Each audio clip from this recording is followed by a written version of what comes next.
Olá! Bem-vindo de volta ao Voz do Reino. É uma alegria ter você aqui novamente.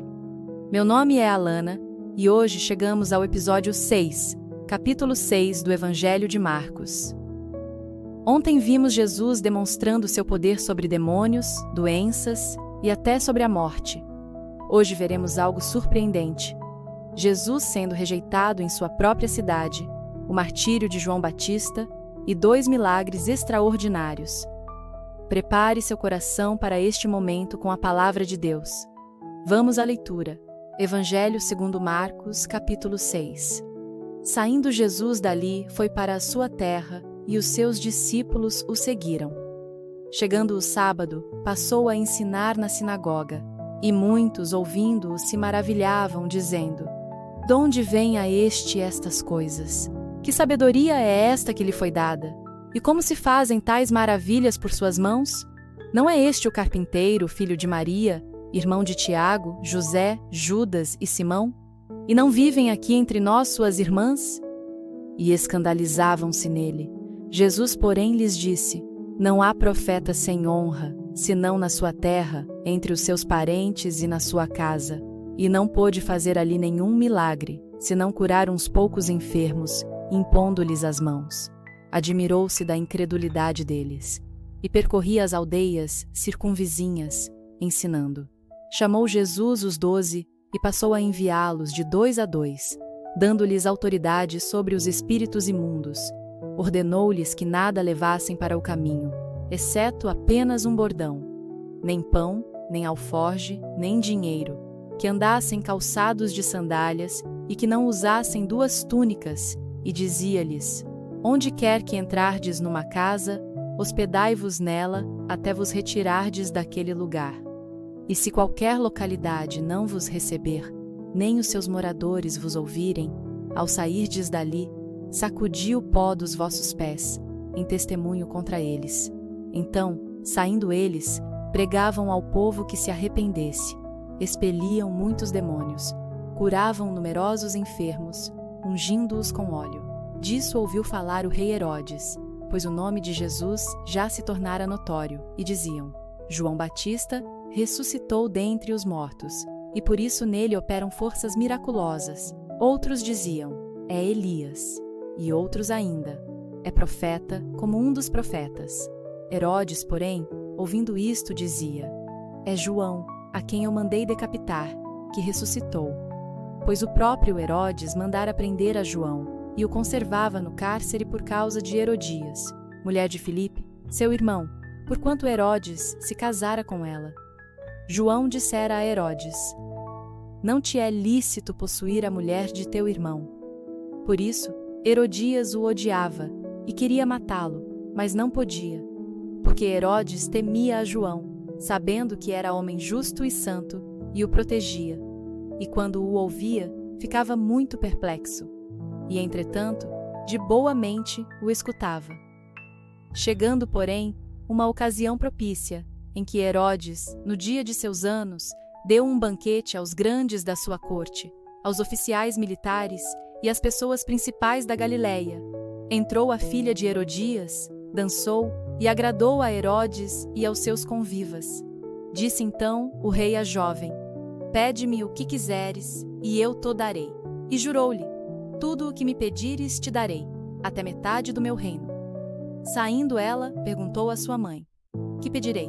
Esta respondeu: "A cabeça de João Batista." Voltando ela logo com pressa, pediu ao rei, dizendo: "Quero que já me des num prato a cabeça de João Batista." Entristeceu-se profundamente o rei, mas por causa do juramento e dos que estavam com ele à mesa, não lhe a quis negar. E enviando logo o rei um carrasco, mandou que lhe trouxessem a cabeça de João. Ele foi, decapitou-o no cárcere, trouxe a cabeça num prato, deu-a à jovem, e a jovem a deu à sua mãe. Os seus discípulos, tendo sabido disso, foram, levaram-lhe o corpo e o depositaram num túmulo. Reuniram-se os apóstolos com Jesus e lhe contaram tudo, tanto o que fizeram como o que ensinaram. E ele lhes disse: "Vinde repousar um pouco, à parte, num lugar deserto." porque eles não tinham tempo nem para comer, visto serem numerosos os que iam e vinham. Então, foram sós, no barco, para um lugar solitário. Muitos, porém, os viram partir e, reconhecendo-os, correram para lá, a pé, de todas as cidades, e chegaram antes deles. Desembarcando, viu Jesus uma grande multidão e compadeceu-se deles, porque eram como ovelhas que não têm pastor. E passou a ensinar-lhes muitas coisas. Sendo já muito adiantada a hora, seus discípulos vieram a ele dizendo: o lugar é deserto e a hora já está muito adiantada. Despede-os, para que, indo pelos campos e aldeias em redor, comprem para si o que comer ele. Porém, lhes respondeu: dai-lhes vós mesmos de comer. Mas eles replicaram: iremos comprar 200 denários de pão para dar-lhes de comer? Jesus lhes disse: quantos pães tendes? Ide ver. Sabendo-o eles, disseram: 5 pães e 2 peixes. Então, lhes ordenou que fizessem o povo acomodar-se, em grupos, sobre a relva verde, e assentaram-se repartidos em grupos de 100 e de 50. Tomando ele os 5 pães e os 2 peixes, erguendo os olhos ao céu, abençoou-os.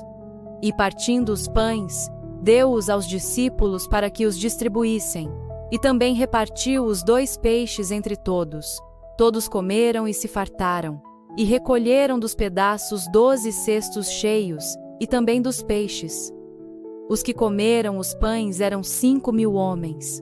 Logo a seguir, compeliu Jesus os seus discípulos a embarcar e passar adiante para Betsaida, enquanto ele despedia a multidão. E tendo-os despedido, subiu ao monte para orar. Caída a tarde, estava o barco no meio do mar, e ele sozinho em terra. E, vendo-os em dificuldade a remar, porque o vento lhes era contrário, por volta da 4ª vigília da noite, veio Jesus ter com eles, andando por sobre o mar, e queria tomar-lhes a dianteira. Eles, porém, vendo-o andar sobre o mar, pensaram tratar-se de um fantasma e gritaram, pois todos ficaram aterrados à vista dele. Mas logo lhes falou e disse: tende bom ânimo, sou eu, não temais. E subiu para o barco, para estar com eles, e o vento sossegou. Ficaram entre si atônitos, porque não haviam compreendido o milagre dos pães. Antes, o coração estava endurecido. Atravessando o mar, chegaram à terra de Genezaré, e ali atracaram. Logo que saltaram do barco, o povo, reconhecendo-o, percorreu toda aquela circunvizinhança e passou a trazer-lhe os enfermos sobre os leitos, aonde ouviam que ele estava.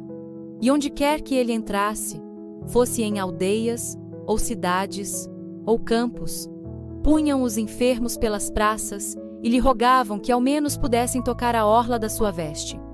E quantos a tocavam, ficavam sãos. Vamos refletir juntos. Este capítulo nos confronta com uma verdade difícil.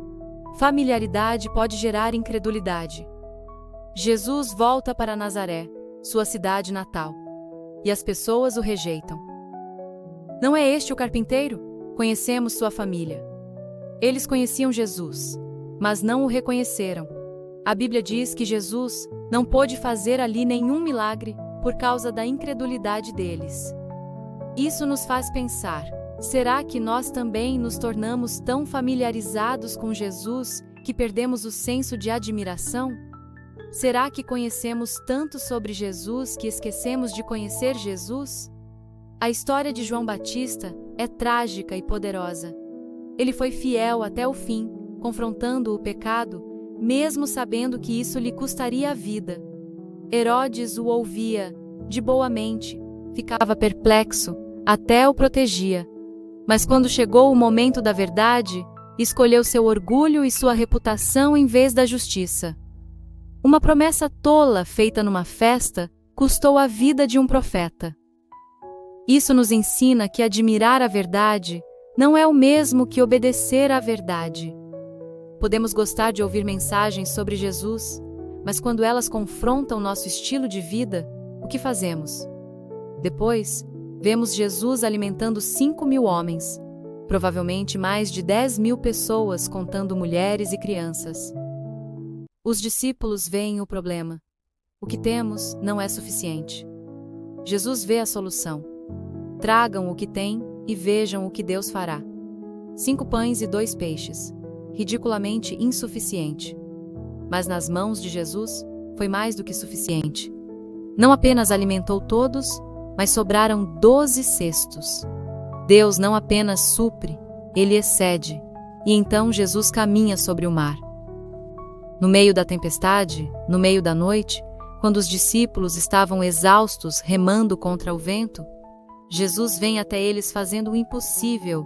Sou eu, não temais. Mas observe o que Marcos diz.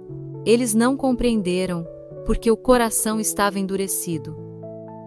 Eles tinham acabado de ver Jesus alimentar multidões com quase nada, mas ainda duvidavam quando ele andou sobre a água. Quantas vezes somos assim? Deus faz milagres em nossa vida, mas na próxima crise, agimos como se fosse a primeira vez que precisamos confiar nele. Onde você está hoje? Você se tornou tão familiar com Jesus que perdeu a admiração? Você está tentando resolver seus problemas com seus próprios recursos, esquecendo que Jesus multiplica o pouco que você tem? Você está remando contra o vento, esquecendo que Jesus pode fazer o impossível? Ore comigo. Senhor Jesus, perdoa-nos pela familiaridade que endurece nosso coração.